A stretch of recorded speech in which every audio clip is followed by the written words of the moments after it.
Spectrovision Radio. While our government's official position is not to speculate on this subject, we can choose to let our minds explore other possibilities, to use our imaginations. For if we consider that astroscientists agree on one point, that the possibility of life elsewhere is not only quite probable, some feel it is there without a doubt. Let us suppose then that these objects are real space vehicles, extraterrestrial in origin, and not an illusion of the mind.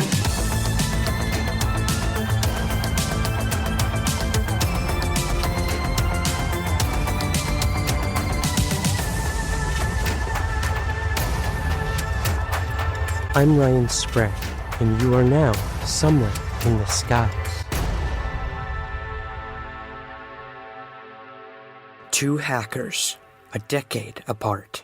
They've been touted as two of the biggest computer hacks of all time into military and government computers, collectively causing millions of dollars in security breaches and damage, one of which could have seemingly caused a world war. And what were both hackers trying to find? Top secret information on UFOs.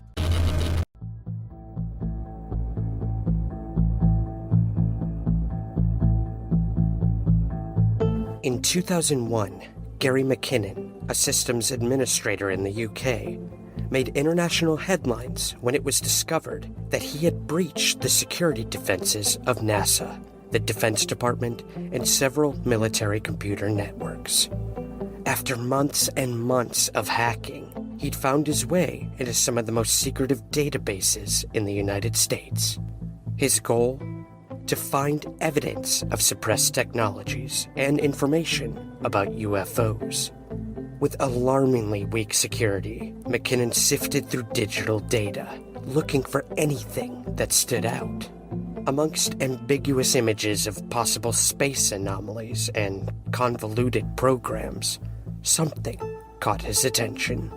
It was a spreadsheet that, while not directly involving UFOs, proved that some sort of secret space program was being carried out in the most elusive of ways. I found an Excel spreadsheet that was actually called, or at least in the heading of the column, it said non-terrestrial officers. And I was like, my bloody God, that's just with ranks and names, and then a separate sheet with tabs for material transfer between ships. But these ships were called USS whatever, and USS, that implies Navy, and I think the Navy do a lot of space stuff. Upon viewing the spreadsheet, McKinnon was able to capture an image of it. He continued to dig, but this would perhaps be the most compelling data he'd come across. He logged out and decided to end the night playing a computer game, thinking his actions had gone unnoticed, like so many times before. But just as he'd fallen asleep, a knock on the door changed the rest of his life. So I'd only been asleep for a few hours, and next thing I know, there's someone saying, Gary McKinnon, and prodding me. And I woke up to find a detective, whatever he was, from the National High-Tech Crime Unit, saying you're under arrest for, well, I assume he said hacking into NASA. First thing they did was a massive search. They searched my girlfriend, they searched me, they searched the house, they took away the computers, not just the hard drives, they took away all the computers. I was fixing computers for people as well, they took away all of those. After a long time, I got back my friends' machines and clients' machines that I was fixing. I got them back within a few months. They never gave me back my hard drives because they had evidence on them. But I got a copy of the non-terrestrial officer spreadsheet, which was encrypted, but I stupidly told them the password. I just fessed up to everything because they said, oh, you'll only get 6 months, or probably not even that. You'll get community service, you'll be fine. But everything wasn't fine. After his arrest in the UK, the United States military and government soon got involved, having been the actual victims of the hacking. They claimed that Gary McKinnon had breached NASA, the U.S. Army, Navy, Air Force, and Department of Defense, causing damages of around $700,000. In one instance, he's alleged to have deleted files at a United States naval weapons station shortly after the 9/11 attacks, rendering the base's entire network of more than 300 machines inoperable. These claims, which McKinnon and many others have argued, are patently false and ridiculous. and they would cause such a stir that the U.S. didn't only want McKinnon to pay for the damages, they wanted him extradited and to face the U.S. criminal courts. This extradition became the focus of many news outlets, prompting both Prime Minister at the time, David Cameron, and former U.S. President, Barack Obama, to weigh in on the extradition and the issue of cybersecurity. I mean, clearly there's a discussion going on between the British and the Americans about this, and I don't want to prejudice those discussions. We completely understand that Gary McKinnon stands accused of a very important and significant crime in terms of hacking into vital databases, and nobody denies that that is an important crime that has to be considered. But I have had conversations with the US ambassador, as well as raising it today with the president about this issue, and I hope a way through can be found. One of the things that David and I discussed was the increasing challenge that we're going to face as a consequence of the internet and the need for us to cooperate extensively on issues of cybersecurity. We had a brief discussion about the fact that although there may still be efforts to send in spies and try to obtain state secrets through traditional Cold War methods, the truth of the matter is these days where we're going to see enormous amounts of vulnerability when it comes to information is going to be through these kind of breaches in our information systems. So we take this very seriously. As a dark cloud loomed over McKinnon's head for over 10 years, it became clear that he wasn't well. In fact, it came to light that McKinnon suffered depression and also from Asperger's syndrome. Extradition and a long judicial process in the United States would multiply his suffering tenfold for what many considered minor crimes. Many human rights organizations protested the extradition, and McKinnon remained in limbo. Soon, a new Prime Minister, Theresa May, would take office and would finally take a hard stance on the Gary McKinnon extradition process. In 2012, she made a final decision and presented it to the House of Lords. Since I came into office, the sole issue on which I have been required to make a decision is whether Mr. McKinnon's extradition to the United States would breach his human rights.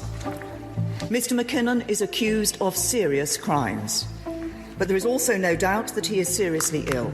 He has Asperger's syndrome and suffers from depressive illness. The legal question before me is now whether the extent of that illness is sufficient to preclude extradition.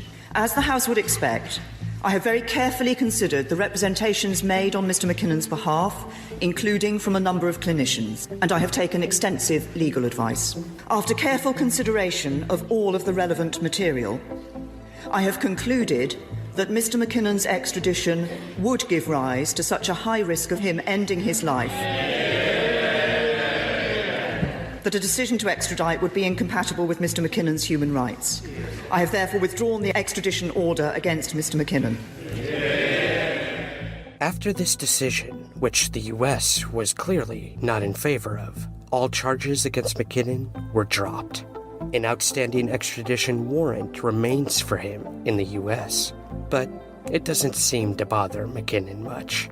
He remains safe and secure in the UK, having founded his own computer company and putting the decade-long nightmare behind him, refusing interviews to speak about the event, and attempting to move on with his life. Although this UFO hack was widely publicized, it's lesser known that it actually wasn't the first major breach of sensitive material by a civilian looking for information on UFOs. For that, we need to look a little over a decade prior to a hacker who, like McKinnon, suffered the slings and arrows of surveillance, threats, and possible persecution for his curious actions. At a young age, British-born Matthew Bevan was perceived as your typical adolescent. Bullied at times by his peers, he searched to find a community in which to fit within. And like so many loners, he found the world of computers to be his refuge. he would spend his nights on a Commodore Amiga 12, tapping into different online forums. This was back in the days of dial-up, so naturally, Bevan's phone bill would have been astronomical. But his first dive into the world of illegal activity came from a friend who offered Bevan a black market program that would use tonation to fool the phone companies into believing that no one was using the line. Surfing the net for free, he soon tripped upon several bulletin boards dealing with UFOs. As he began making online friends and digging deeper into the UFO topic, he heard rumors of classified UFO files floating around the different systems, some of them belonging to NASA and the military.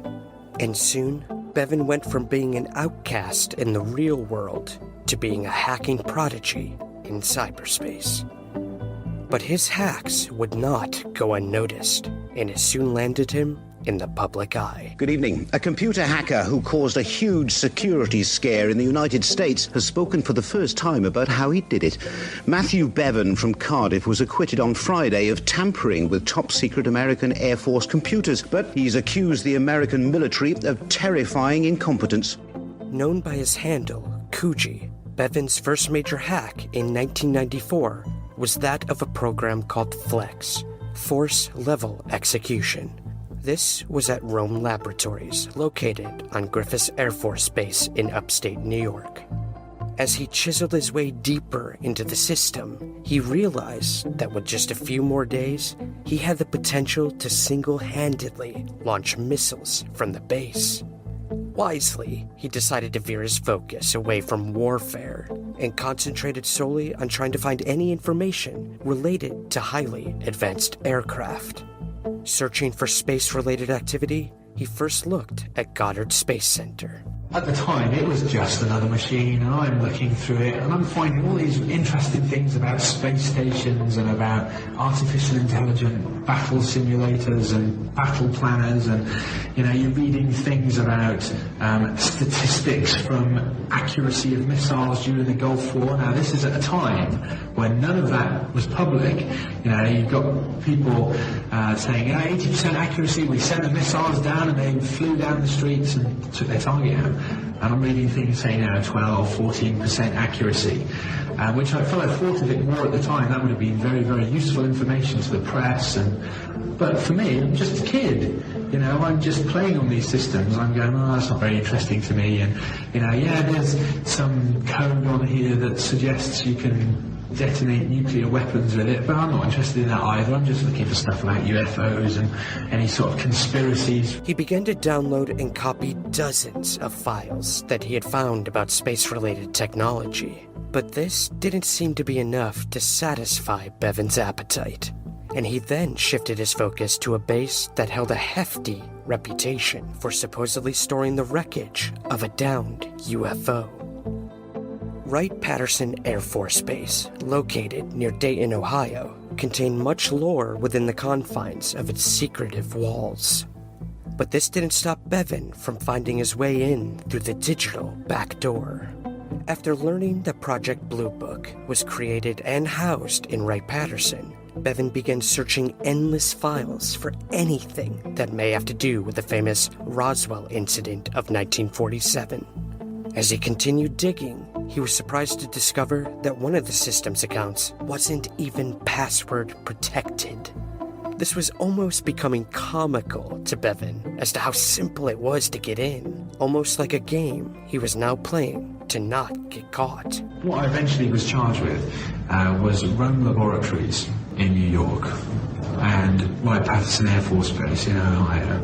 Now, the Rome Labs were the main incidents. They were the ones that the Air Force Information Warfare Center, Office of Special Investigations, they were the ones who were looking at these machines. At the time I'm breaking into them, they've got these guys in this building. They're actually sitting around this desk trying to work out who's breaking into these machines. And they see me coming and going. And then they don't see me coming and going. And then they see somebody else coming and going. And there I am. I'm actually looking through the programs they've put in place to try and see if they can catch me. And somebody's put some tracking things in there trying to catch me. How amusing, really not thinking of what I know now, the real world events. You know, these guys are supposedly up for 23 hours at a time, and they're feeding themselves on burgers and high caffeine Coke, and you know, one of them pulls a gun out on the other one because they're all so stressed and worried about catching these spies that they're sure. You know, the reality is I'm just like tapping away. I go to bed, get up, carry on. You know, and completely oblivious. It's just a game. It is literally just war games. It's all text on a screen. It's not real. You don't see anything. You know, that's where the hacking part of the problem comes into it. It's just text. It's not real. But it was soon to become all too real. As Bevan continued searching the Wright-Patterson files, he found emails that different employees were sending back and forth about a certain aircraft that they had been developing. Diagrams showed a prototype that seemed to use anti-gravity propulsion, the technology theorized to propel many of the often silent UFOs throughout witness history.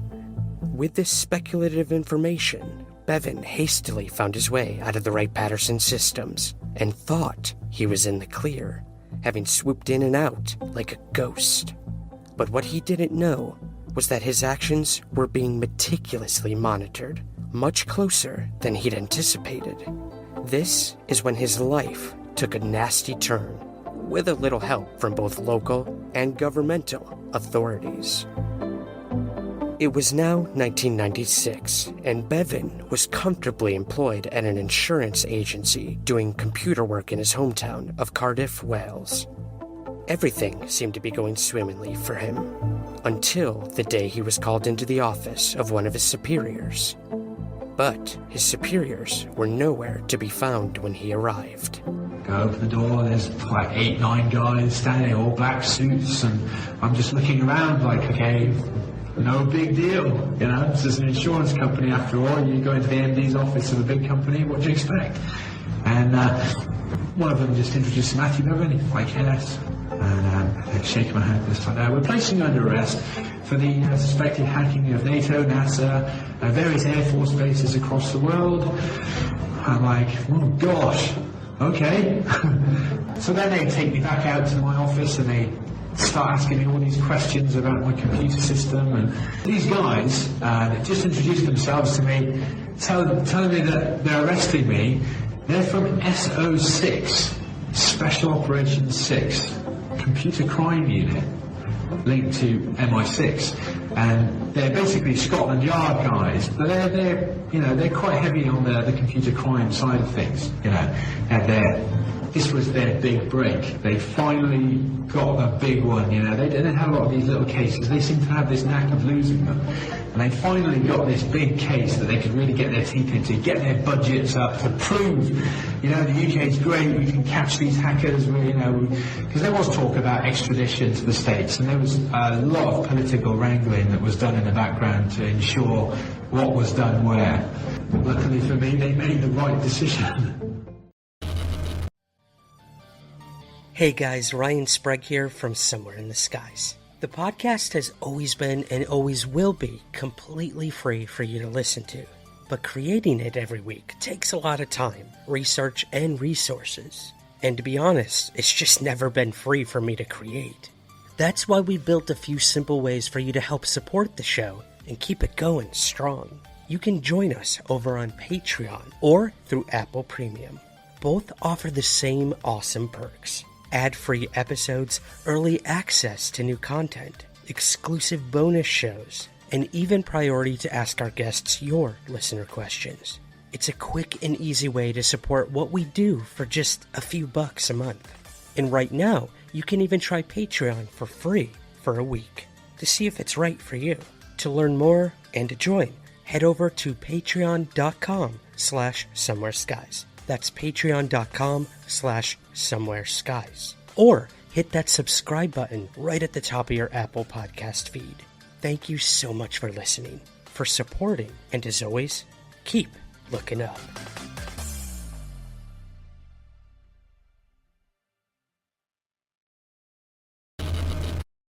To truly understand the complexity of Bevan's arrest, one must look back to 1994, when he first began his hacking activity, and how he was identified. The DISA, or Defense Information Systems Agency was the first to discover Bevan's hacks. Next came the AFIWC, or Air Force Information Warfare Center. The hacks were traced to New York City-based internet provider MindFox. When Bevan had infiltrated the systems at Goddard Space Center and Griffiths Air Force Base, the monitoring had begun. It wasn't until the Wright-Patterson hack that the DISA and AFIWC thought that this person could potentially be an informant or hired hacker for a rival nation, specifically Russia or Iraq. Bevan, however, remained elusive. Both agencies failed to positively identify him on their own. Instead, they turned to other hackers. The people whom Bevan had learned from had subsequently become his digital Judas, spilling the beans on Bevan's identity and assuring these agencies that they had finally found Coogee. Now detained, Bevan was thrown into a tornado of interrogations. The authorities questioned his past, his methods, and ultimately, his motives. He was bombarded with inquisitions primarily connected to his hacks within Wright-Patterson. Curiously, a Secret Service agent had been present at the interrogation, and while many of the other men were asking about war games and danger to weapons Bevan may have gained access to, this man was asking him questions about what he'd found pertaining to a little-known place called Hangar 18.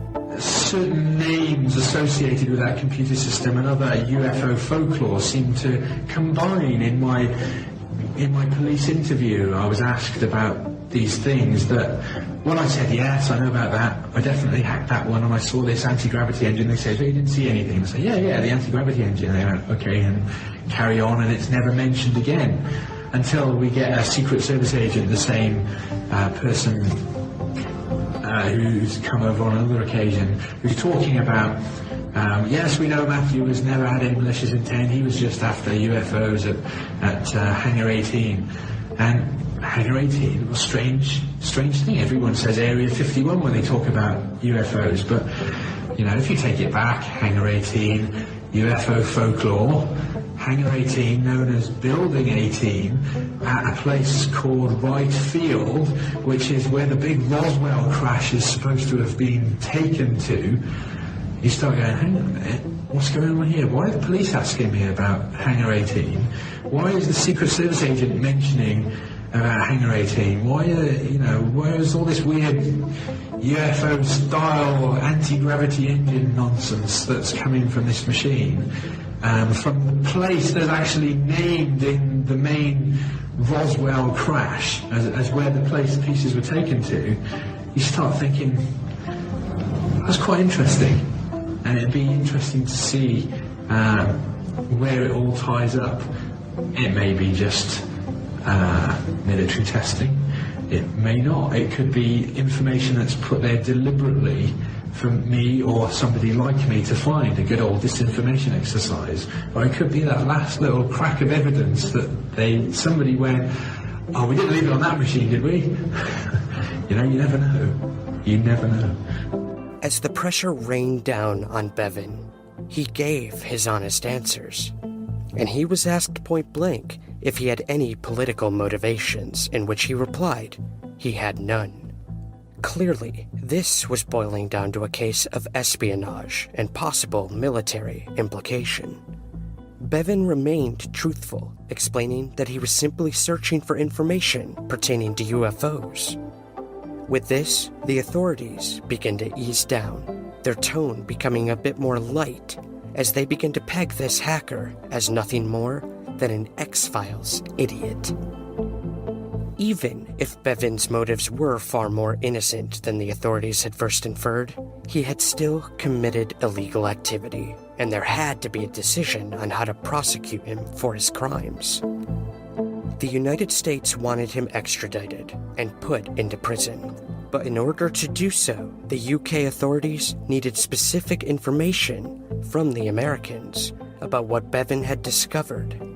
Stubborn to give up any evidence, the US government gave a cold shoulder to the prosecution.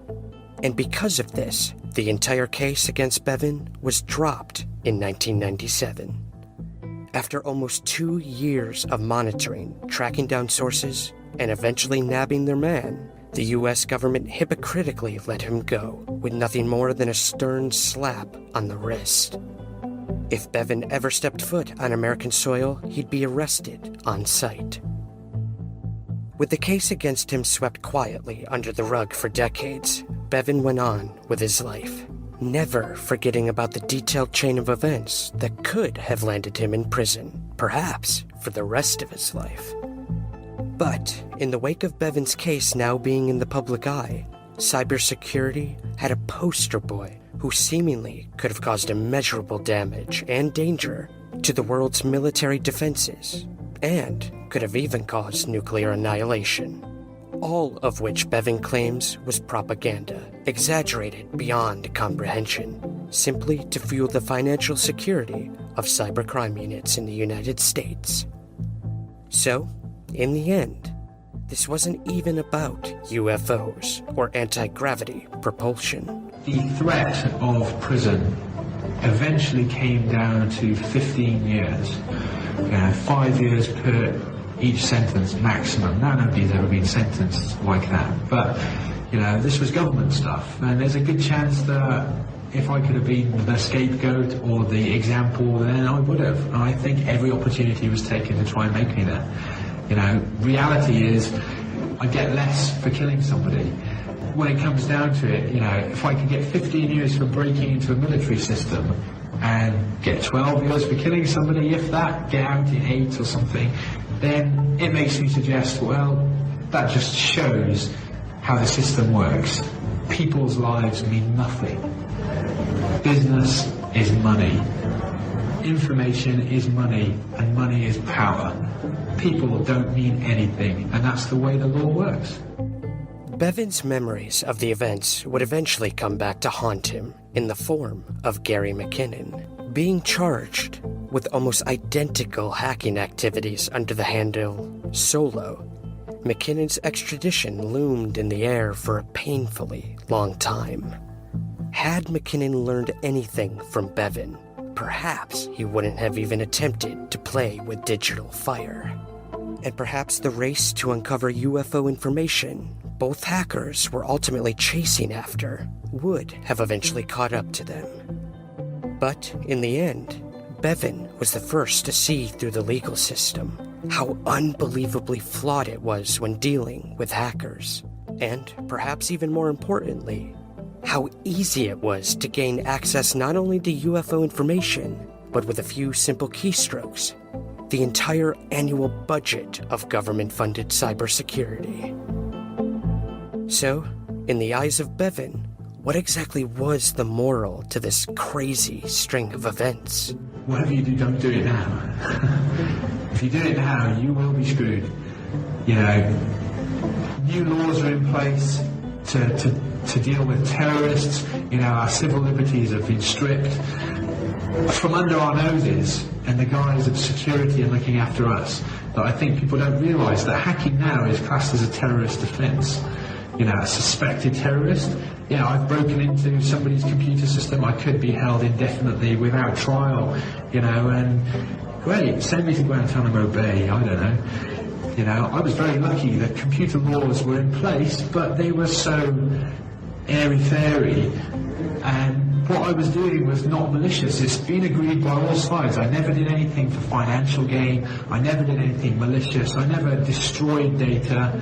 So the moral is, be lucky. Don't get into things now. It's just not worth it. It's not worth it. And I think any crime, if you're aware that it's a crime, is not worth it.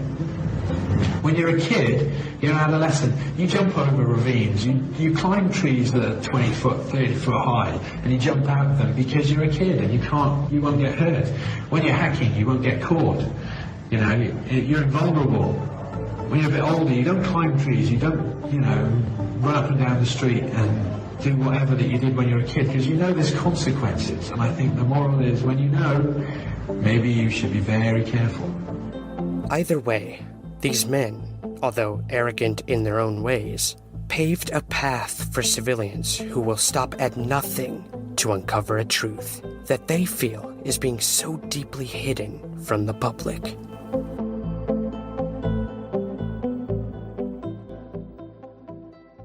Somewhere in the Skies is part of the Somewhere podcast universe. Please take a moment to rate, review, and subscribe on Apple Podcasts and Spotify. To learn more about all of our shows, visit thespu.com. Spectrovision Radio.